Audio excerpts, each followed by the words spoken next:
Swathi here, welcome back to my channel. ഇന്നത്തെ എൻ്റെ വീഡിയോയ്ക്ക് വലിയ പോളിഷ് ചെയ്തിട്ടുള്ള ഇൻട്രോയോ വലിയൊരു ലൈനപ്പോ അങ്ങനെയൊന്നുമില്ല. കുറച്ച് പേരുകൾ ഞാൻ പറയാം, അപ്പോൾ കാര്യം മനസ്സിലാവും. Sir Alex Ferguson, David Beckham, Wayne Rooney, Cristiano Ronaldo. കാര്യം മനസ്സിലായില്ലേ? Yes, welcome to the theatre of dreams. This is the story of Manchester United.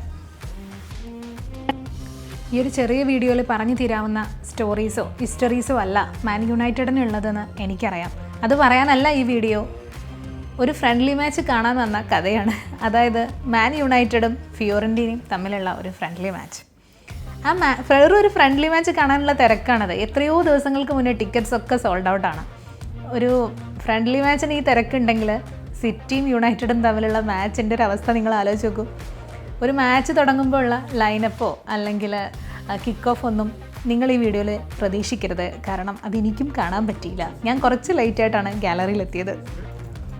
മാച്ചുകൾ ഒരുപാട് ഈ സ്റ്റേഡിയത്തിൽ വന്നിരുന്ന് കണ്ടിട്ടുണ്ടെങ്കിലുണ്ടല്ലോ, ഓരോ പ്രാവശ്യം വരുമ്പോഴും വേറെ വേറെ ഫീലിംഗാണ്. ഈ എൻട്രി പോയിന്റിൽ നിന്ന് ഈ ഗാലറിക്ക് നോക്കുമ്പോണ്ടല്ലോ, നമ്മൾ തന്നെ അറിയാതെ പറഞ്ഞു പോകും, ഇവരാണ് ശരിക്കും ഗ്ലോബൽ പവർ ഹൗസ് ക്ലബ്ബ്.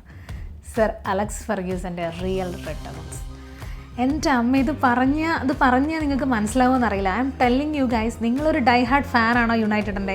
ലൈഫിൽ നിങ്ങൾക്കൊരു അവസരമുണ്ടോ ഇവിടെ വന്നിരുന്ന് കളി കാണാൻ? അത് മിസ് ചെയ്യരുത്. റെഡ് ജേഴ്സി അണിഞ്ഞ് ഇവിടുത്തെ ആൾക്കാരുടെ കൂടെ ഇരുന്ന് ഒരു യുണൈറ്റഡിൻ്റെ മാച്ച് കണ്ട അത് ലൈഫ് ലോങ് വേർത്താണ്. 1878 കുറച്ച് റെയിൽവേ വർക്കേഴ്സ് ആദ്യമായിട്ട് ഈ ഫുട്ബോൾ ക്ലബ്ബ് സ്റ്റാർട്ട് ചെയ്യുന്നത് കേട്ടോ.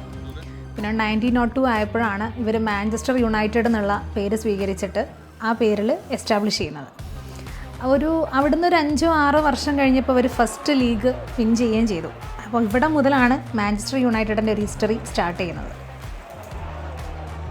നമ്മുടെ മാച്ചിൻ്റെ അവസ്ഥ ഞാൻ പറഞ്ഞില്ലല്ലോ, ഓൾറെഡി ഒരു ഗോൾ കിട്ടി നിൽക്കുകയാണ് കേട്ടോ. തിരിച്ചതൊന്നും മടക്കുന്നവരെ ഒരു സീറ്റ് എഡ്ജ് ത്രില്ലർ കാണുന്ന അവസ്ഥയിലാണ്. പകുതി ആൾക്കാർ സീറ്റിലിരിക്കുന്നില്ല. കാരണം ഇത് എന്തെങ്കിലും ഒന്ന് ആവുമെന്ന് അറിയണമല്ലോ. അപ്പോൾ തിരിച്ച് ഗോൾ മടക്കുന്നതിന് വേണ്ടി നോക്കിയിരിക്കുകയാണ് ഞാൻ ഉൾപ്പെടെയുള്ള എല്ലാ ആൾക്കാരും. ഈ പോയിന്റിൽ ഇവിടുന്ന് ഈ ഗോള് മടക്കിയതോടുകൂടി ഇനി നമുക്ക് കളി ഇരുന്ന് കാണാമെന്നുള്ള അവസ്ഥയായി.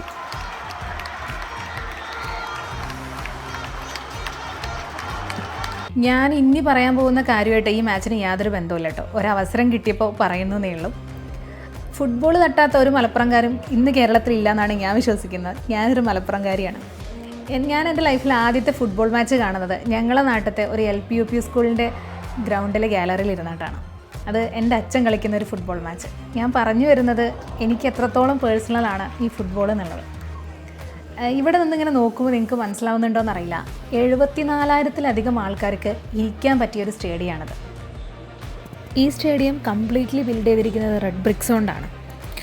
റെഡ് ബ്രിക്സ്, റെഡ് ഡെവിൾസ് എന്നൊക്കെ പറയുമ്പോൾ എനിക്ക് ഇവരുടെ റെഡ് ജേഴ്സിനെ കുറിച്ച് എന്തെങ്കിലും ഒന്ന് പറയാതിരിക്കാൻ പറ്റില്ല. ഇവരുടെ ആദ്യത്തെ ജേഴ്സിയുടെ കളറെന്ന് പറയുന്നത് ഗ്രീൻ ആൻഡ് ഗോൾഡ് ആയിരുന്നു. അതായത് ലങ്കാഷെയർ, യോർക്ക്ഷയർ ഭാഗങ്ങളിലുള്ള റെയിൽവേ വർക്കേഴ്സാണല്ലോ ഈ ക്ലബ്ബ് ആദ്യമായിട്ട് ക്രിയേറ്റ് ചെയ്തത്. അപ്പോൾ അവരുടെ യൂണിഫോമായിട്ട് വളരെയധികം റിലേറ്റഡ് ആയിട്ടുള്ള, അല്ലെങ്കിൽ അവരുടെ യൂണിഫോമിനെ റെപ്രസെൻ്റ് ചെയ്യുന്ന നിറം കൂടിയായിരുന്നു ഈ ഗ്രീൻ ആൻഡ് ഗോൾഡ് എന്ന് പറയുന്നത്.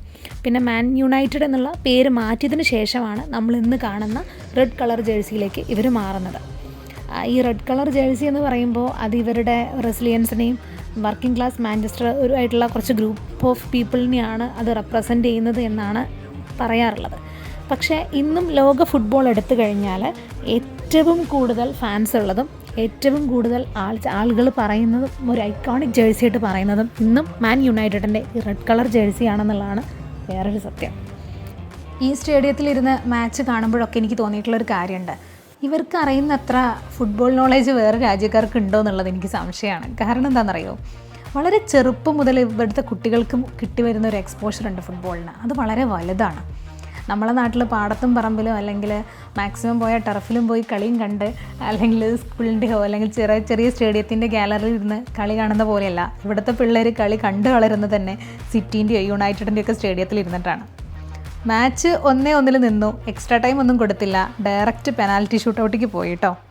ഗാലറി നിൽക്കുന്ന കാണികളെ സംബന്ധിച്ചിടത്തോളം ഫുട്ബോൾ ഗെയിമിലെ ഏറ്റവും സ്ട്രെസ്ഫുൾ ആയിട്ടുള്ള ഒരു മൊമെൻ്റ് എന്ന് പറയുന്നത് പെനാൽറ്റി ഷൂട്ടൗട്ട് കണ്ടുകൊണ്ടിരിക്കുക എന്നുള്ളതാണ്. ഈ ഗെയിമിലും പെനാൽറ്റി ഷൂട്ടൗട്ട് ഉണ്ടായിരുന്നല്ലോ. 5-4 എന്നുള്ള സ്കോറിൽ മാൻ യുണൈറ്റഡ് ജയിച്ചു. മാൻ യുണൈറ്റഡിൻ്റെ ഓരോ ഗോളുകളും ജയവും ഒക്കെ സെലിബ്രേറ്റ് ചെയ്യുന്ന സമയത്ത് ഗ്ലോറി ഗ്ലോറി മാൻ യുണൈറ്റഡ് എന്ന് പറഞ്ഞിട്ടുള്ള ഒരു സോങ് പാടാറുണ്ട്. അത് ഈ ഗാലറി മൊത്തം പാടും. അത് നമ്മൾ അതിൻ്റെ കൂട്ടത്തിൽ നിന്ന് പാടിക്കഴിയുമ്പോൾ നമുക്ക് കിട്ടുന്നൊരു ഗൂസ് ബംസ് ഉണ്ട്. അത് ശരിക്കും പറഞ്ഞറിയിക്കാൻ പറ്റില്ല കേട്ടോ. അതാണ് ഞാൻ നേരത്തെ പറഞ്ഞത്, നിങ്ങൾക്ക് ഒരവസരം ഉണ്ടെങ്കിൽ നിങ്ങൾ ഈ ഗാലറിയിൽ വന്ന് കളി കാണണം എന്നുള്ളത്. അത് ഒരാൾ എത്ര പറഞ്ഞാലും അത് മനസ്സിലാവില്ല. അതൊരു വേറെ ഇമോഷനാണത്.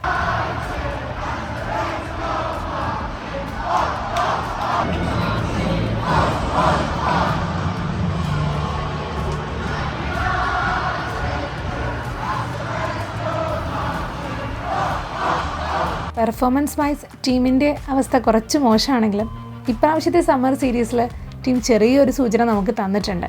അതുകൊണ്ട് തന്നെ ഞാനും നിങ്ങളെപ്പോലെ വെയിറ്റിംഗ് ആണ് ഒരുപാട് മിറാക്കിൾസ് സംഭവിക്കാൻ പോകുന്ന ഈ മാച്ചുകൾക്കായിട്ട്.